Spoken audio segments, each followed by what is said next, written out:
Hello everyone, आप देख रहे हैं my YouTube channel Lakhnavi gardener.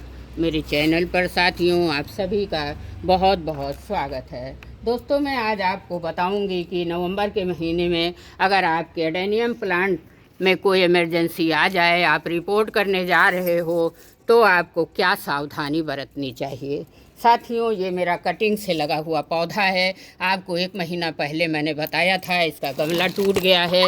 मुझे रिपोर्टिंग करनी है, लेकिन मुझे बैक में थोड़ी प्रॉब्लम थी तो नहीं कर पाई। आज मैं आपके बीच में इसका तरीका लेकर आई हूँ। मार्च से लेके ये अभी तक बहुत ज़्यादा फ्लावरिंग कर रहा था। इसकी वीडियो भी मैंने आपको डाली हुई थी। जहाँ जहाँ कहीं कहीं इस तरह से पत्तियाँ टूट जाएं, ऊपर से कलियाँ टूट जाएं, तो इसमें हमें फंगीसाइड पाउडर लगा देना है। थोड़ी बहुत अगर पत्तियां कट जाएं, जड़ें कट जाएं, तो कोई प्रॉब्लम नहीं है। इसमें आपको फंजीसाइड पाउडर लगाते रहना है। आपके बीच में बहुत आसान तरीका शेयर करने जा रही हूँ। देखिए, पौधा बिल्कुल बुरी तरह से डैमेज हो गया है, रुक ही नहीं रहा था ये पौधा। इसको आराम से ऐसे ही निकाल लेना है। कोई तरह से अभी इसकी जड़ों को डैमेज नहीं करना है। जब इसकी अभी कल के वीडियो में मेरे एक कमेंट आया, गोरखपुर से प्रमोद मानी जी हैं, उन्होंने बोला है कि मैम मैंने ऑनलाइन बड़ा एडेनियम मंगाया है, उसकी रिपोर्टिंग कैसे करें। तो प्रमोद जी, आप इस वीडियो को देखते हुए इसी तरीके से अपने एडेनियम को रिपोर्ट कर लीजिए। देखिए, एकदम से ये कटिंग से लगा पौधा है साथियों, लेकिन इसका कॉडेक्स लग रहा है सीड ग्रो बन रहा है। कितने मोटे कॉडेक्स निकल कर आए हैं। अभी इसकी कटिंग प्रूनिंग नहीं करूँगी जड़ों की। जब फरवरी में मैं इसकी रिपोर्टिंग करूँगी तो मैं इसके जड़ों की ट्रिमिंग करूँगी। अभी ठंड काफ़ी पड़ने लगी है, रात काफ़ी सर्द होती है, इसलिए ये सरवाइव नहीं करेगा। दिन में भी जो धूप रहती है उसमें भी अच्छे से तेज़ी नहीं रहती, इसलिए हम लोगों को सावधानी बरतनी होगी। काफ़ी मैच्योर हो गया है। पिछले अगस्त में कटिंग लगाई थी, कितना ज़्यादा डेवलप हो चुका है। सॉइल मिक्सचर अब तैयार कर लेते हैं थोड़ी देर के लिए। इसकी जड़ों में हम साथियों धुलूंगी तो नहीं, क्योंकि रूट एकदम डेवलप हैं, बहुत अच्छी ग्रोथ कर रही हैं, धोने की ज़रूरत नहीं है। इस तरह से फंजीसाइड लगा देती हूँ। अगर कहीं नाखून लग गया होगा तो वो फंगस नहीं लगेगा। अब इस तरह से लगाने के बाद फंजीसाइड थोड़ी देर के लिए 5 मिनट के लिए सूखने छोड़ देती हूँ। तब तक इसकी हम सॉइल तैयार कर लेते हैं। साथियों, मेरी सॉइल तैयार है। ये देखिए, मैंने पहले से ही बना के रख लिया है। हमारी सॉइल ये एडेनियम से ही निकली सॉइल है। इसमें सब कुछ मिला है। बर्मी कंपोस्ट मिला है, नीम की खली मिली है, थोड़ी बोन मील भी मिली हुई है, और इसमें सैंड की बहुत अच्छी खासी मात्रा है। आप देख सकते हो, देखिए हमारे मट्टी में कितनी अच्छी सैंड है।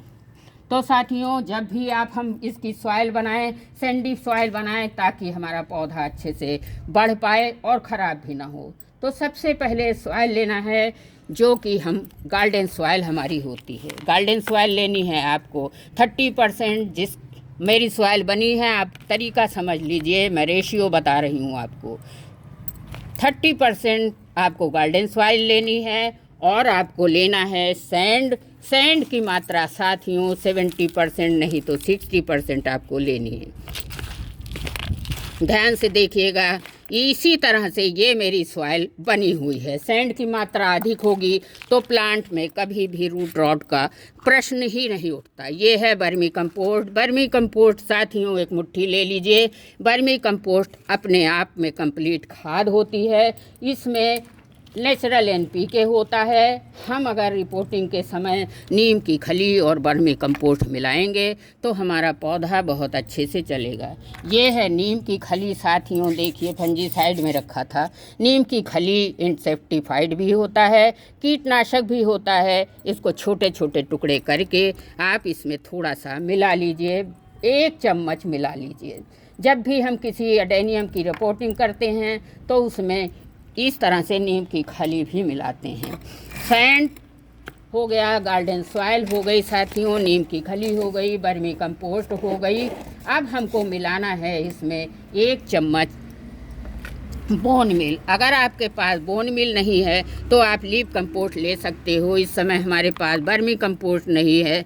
देखिए, सूखी पत्तियों को सुखाकर मिक्सर में पीस के छोटा टुकड़ा बना लिया है।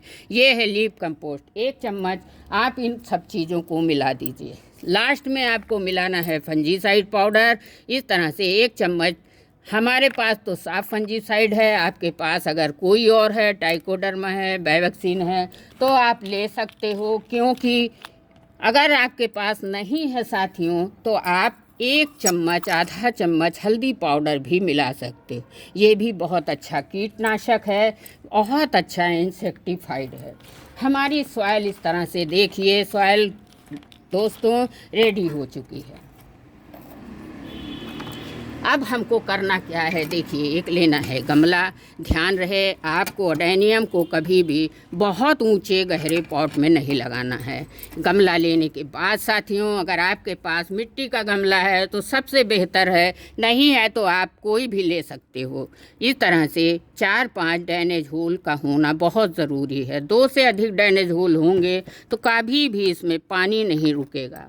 पानी नहीं रुकेगा तो प्लांट हमारा बराबर से सरवाइव करता रहेगा। और इन होल पर टूटे गमले के ठिकरी रख देती हूँ। इस तरह से रखिएगा ताकि इसमें पानी रुकने ना पाए। सारे होल को इस तरह से आपको कवर कर देना। अब ये हमारा देखिए बेस तैयार हो गया। इसके ऊपर साथियों हमको रखना है, देखिए, 1 इंच की पत्थर की लेयर बिछा देनी। छोटे पत्थर के टुकड़े हैं, उनकी लेयर बिछा दीजिए। अब आप सोचेंगे कि पत्थर बिछाने का क्या फ़ायदा है साथियों, तो कभी भी हमारे प्लांट में एक्स्ट्रा पानी इकट्ठा नहीं हो पाएगा।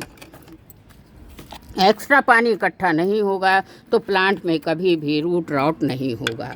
दूसरा फ़ायदा ये है कि कभी भी हमारे प्लांट में पानी की कमी हो जाएगी अगर, तो ये पत्थर नम रहेंगे, हमारे पौधे को बराबर नमी देते रहेंगे। इसलिए आपको 1 इंच की लेयर पत्थर की भी बिछा देनी। इसके बाद साथियों हमारे पास थोड़ी सी सूखी पत्तियां भी हैं। मैं हर प्लांट की रिपोर्टिंग में सूखी पत्तियां भी ऊपर से डालती हूँ। इससे प्लांट धीरे धीरे ये डिकम्पोस्ट होते रहते हैं। इस समय हमारे गार्डन में बहुत सारी सूखी पत्तियां निकलती रहती हैं। इनका बहुत बेस्ट यूज़ है कि हम खाद बनाने के काम में लेते हैं। इस तरह से हमारा सॉइल बेस तैयार हो गया। ये सॉइल मीडिया भी तैयार है। चलिए अब हमको करना क्या है।